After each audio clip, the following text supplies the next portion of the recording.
기도하겠습니다. 사랑이 많으신 하나님, 감사합니다. 3월 첫째 주가 시작되었고 다들 학교로 간 이 주에 우리가 다시 하나님 앞에 모여 함께 예배드리려 합니다. 비록 각자 있는 자리에서 화면을 통해서 예배를 드릴 수밖에 없지만 이 시간 우리 친구들 삶의 자리 가운데 하나님께서 찾아오셔서 하나님의 말씀을 듣고 하나님의 말씀을 가슴에 새길 때 우리가 그 하나님의 뜻대로 살 수 있도록 이 시간 우리와 함께 해주세요. 예수님의 이름으로 기도드립니다. 아멘. 오늘은 돌아온 아들이라는 제목으로 하나님의 말씀을 함께 나눠보도록 하겠습니다. 전도사님이 옛날에 여행을 간 적이 있어요. 러시아로 여행을 간 적이 있는데 그 중에서 이제 한 박물관을 가서 이 그림을 보았어요. 이 그림이 네덜란드 화가 렘브란트라는 작가의 이제 돌아온 탕자라는 그림인데 이 그림이 조금 크게 보면은 이렇게 보여요. 여기서 이제 몇 명의 사람이 보이나요? 지금 다섯 명, 여섯 명인데 이제 왼쪽 위쪽 구석에 한 사람이 이렇게 숨어 있어요. 이 사람들이 지금 어떤 상황인 것처럼 보이세요? 여러분들은? 돌아온 탕자에서 나온 오늘은 여러분들이 자주 듣고 알 수 있겠지만 함께 돌아온 탕자 이야기, 잃어버린 아들 이야기를 함께 나눠보도록 할게요. 옛날에 한 집에 아버지와 두 아들이 살고 있었어요. 이렇게 잘 셋이서 오붓하게 잘 살고 있었을 때 어느 날 막내 아들이 아버지, 저에게 줄 재산을 미리 주세요 라고 이렇게 요구를 했어요. 아버지가 아직 살아 계시는데 아버지의 유산을 달라고 하는 아들은 좋은 아들일까요? 좋지 않은 아들일까요? 예, 맞아요. 아버지보다 아버지의 재산에 더 마음을 쏟는 좋다고 볼 수 없는 아들일 거예요. 하지만 이 아버지는 그런 아들에게 크게 꾸질하거나 혼을 내지 않고 그 아들에게 주어야 할 유산의 몫을 나눠주었어요. 유산을 받고 며칠 뒤 아들은 아버지가 나누어준 유산의 몫을 챙겨서 아버지의 집을 떠나 먼 나라로 떠났어요. 갑자기 큰 돈을 가져버린 이 아들은 머나먼 땅에서 돈을 아끼지 않고 흥청망청 먹을 것도 사 먹고 이제 많은 친구들에게 베풀다가 다 써버리고 말았어요. 이 먼 나라에서 아버지의 유산은 구멍 뚫린 항아리에 물이 새듯이 점점 없어져 결국 남은 것이 없이 떨어지고 말았어요. 엎친 데 덮친 격으로 성경에는 그 나라에 흉년까지 들었다고 했어요. 가진 재산을 모두 다 떨어진 아들은 살기 위해 그 나라에서 돼지를 돌보는 일을 했어요. 돼지를 돌보는 일을 하지만 그마저도 하루에 먹을 밥 한 그릇, 빵 한 조각을 구하기 어려워 아들은 돼지들이 먹는 음식인 쥐염 열매라도 먹으면서 배를 채워갔습니다. 하지만 그 열매조차도 아들을 불쌍히 여겨 내어주는 사람이 거의 없었어요. 먼 나라에서 이 아들은 돼지와 같은, 아니 그 돼지보다 못한 존재가 되어버린 것이에요. 아들은 자신의 신세를 한탄하다가 정신이 번쩍 들었어요. 아버지 집의 일꾼들은 양식이 풍족하였는데 이제라도 아버지에게 지은 죄를 대하여 용서를 구하고 일꾼으로라도 삼아달라고 해야겠다.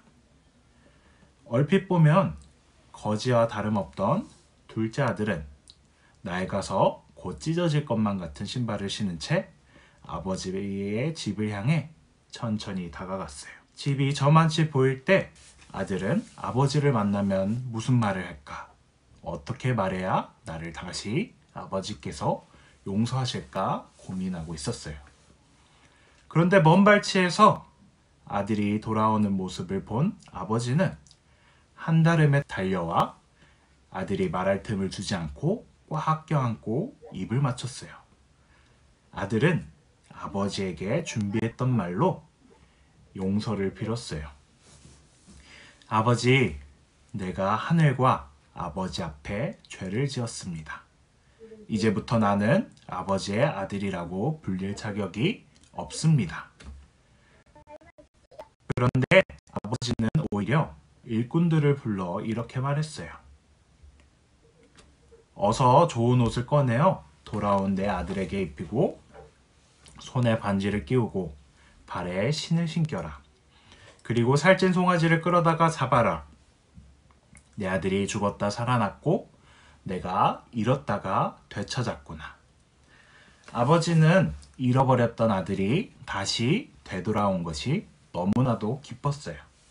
그래서 사람들을 불러 모아 아주 큰 잔치를 벌였습니다. 우리가 그동안 아버지와 집을 나간 아들에게만 집중해 있을 때 잃어버렸던 한 사람이 있는데 누굴까요? 예, 바로 첫째 아들입니다. 둘째 아들이 돌아왔을 때 형이었던 첫째 아들의 마음은 어땠을까요? 화나고 이상하다고 생각했을 것 같아요. 왜요? 아버지를 보냈고 네, 갔다가 다시 돌아온 둘째 아들에게 나보다 더 잘해줄까요? 맞아요. 한나가 말했듯이 성경에 보면 첫째 아들은 자기 동생을 아버지께서 받아들인 것에 대해 크게 화를 내었어요. 그 이유를 열심히 일한 자기를 위해서는 염소 한 마리를 잡아준 적이 없는데 속만 썩히고 아버지의 재산을 미리 가져가 버린 자기 동생에게는 아버지께서 옷과 신발을 그리고 반지와 염소까지 잡아주셨기 때문이에요. 아버지는 자신에게 단단히 화가 난 첫째 아들한테 이렇게 말했습니다. 얘야, 너는 늘 나와 함께 있으니 내가 가진 모든 것은 다 내 것이다. 그런데 너의 이 동생은 죽었다가 살아났고 내가 잃었다가 되찾았으니 너도 나와 같이 즐기며 기뻐해야 되지 않겠니? 아들이 떠난 이후 매일매일 아들이 오나 기다렸던 아버지의 마음을 여러분들이 느낄 수 있나요? 아버지께서는 이 아들이 아버지의 말을 잘 듣던 좋은 아들이었는지 아버지의 속을 썩이던 아들이었는지 상관없이 아버지는 아들의 있는 모습 그대로를 사랑하고 그리워하면서 이렇게 오나 안 오나 기다리고 계셨던 거예요. 오랫동안 이제 아들을 기다렸던 아버지처럼 하나님께서 우리를 있는 모습 그대로 사랑하시고 또 동일하게 우리 친구들도 또한 우리의 이웃들도 사랑하세요. 우리가 하나님의 사랑을 알고 또 깨달아 그 사랑이 넘쳐서 우리 옆에 있는 친구들과 이웃들을 그대로 그 사랑으로 대할 수 있도록 한 주 동안 함께 노력해 봅시다. 그럴 수 있나요, 여러분? 네. 그러면 함께 기도하도록 하겠습니다. 우리를 사랑하시는 하나님, 우리의 있는 모습 그대로 안아주시는 하나님, 우리를 사랑해 주시고 안아주셔서 감사합니다. 오늘 우리에게 주신 돌아온 아들과 아버지의 이야기처럼 우리에게 주신 하나님의 끝이 없는 사랑을 우리 마음 가운데 새깁니다. 우리가 살아가면서 어려운 일이 있을 때에도 힘든 일이 있을 때에도 하나님께서 우리를 사랑하신다는 것을 잊지 않고 힘을 내겠습니다. 또 우리 가족들, 친구들, 그리고 이웃들 역시 하나님께서는 동일하게 사랑하시는 것을 우리가 알았습니다.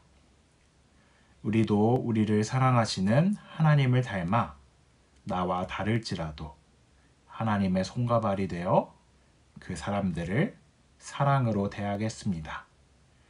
우리에게 사랑할 수 있는 마음과 용기를 주세요. 우리를 사랑하시는 예수님의 이름으로 기도합니다. 아멘.